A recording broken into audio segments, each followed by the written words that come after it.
বিড়ি সিগারেটের অভ্যাস যাদের, ছেড়ে দেন বাবা, আমার অনুরোধ, রাগ হইয়েন না। আপনি হিম্মত করলে পারবেন চাচা। বিড়ি সিগারেট আগুন, আগুন কোনো মানুষের প্রিয় হইতে পারে না। 2 নাম্বার, না ঠিক কইও না, রাখো।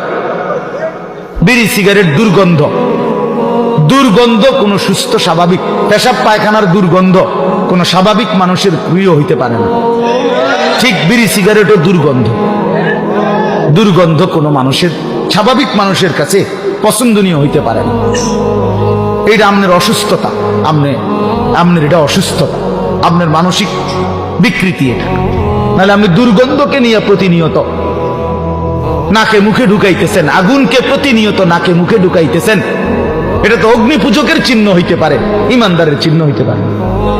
আর আমার একটা কথা শেষ, চাচারা রাগ হইয়েন না, আপনাদেরকে বলি, 60 বছর 70 বছর 50 বছর যারা বিড়ি সিগারেট খাইয়া খাইয়া জীবন শেষ করলেন, আচ্ছা কবরে যাওয়ার পরে যদি ফেরেশতা বলে, মনে করেন একটা চিন্তা করেন না, কবরের ফেরেশতা যদি বলে চাচা আপনারে আমি দেখছি